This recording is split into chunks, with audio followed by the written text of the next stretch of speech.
અમરેલીમાં સાવરકુંડલા ખાતે ખેડૂતોએ રેલી યોજી. ખેડૂતે રેલી યોજી પહોંચ્યા મામલતદાર કચેરી ખાતે 2024ની અતિવૃષ્ટિ કૃષિ સહાય પેકેજમાં વિસંગતતા મુદ્દે ખેડૂતો રોષિત જોવા મળ્યા છે.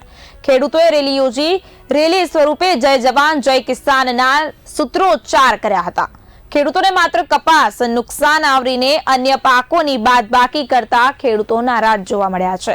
ખેડૂતોને સહાય આપો, ખેડૂતોને ન્યાય આપો તેવા સૂત્રોચ્ચાર સાથે આવેદનપત્ર પાઠવવામાં આવ્યું. કૃષિ સહાય પેકેજ મુદ્દે ખેડૂત હિતમાં કોંગ્રેસ મેદાનમાં આવી છે. 15 દિવસમાં યોગ્ય કાર્યવાહી કરવાની માંગ કરતા ખેડૂતોને કોંગ્રેસ દ્વારા વિરોધ કરાયો હતો. આવેદનપત્ર એ માટે પાઠવ્યું છે પ્રાંત સાહેબ શ્રીને કે 2024માં અતિવૃષ્ટિ થઈ ઓક્ટોબરમાં, જેની અંદર ખેડૂતોને પાકમાં બધા જ પાકમાં નુકસાન થયું હતું. તલ, સિંગ, કપાસ, બાજરી બધા જ પાકોની અંદર નુકસાન થયેલું હોય, પણ માત્ર ને માત્ર કપાસનું એક જ અતિવૃષ્ટિમાં નુકસાન થયું હોય એવું જાહેર કર્યું સરકારે.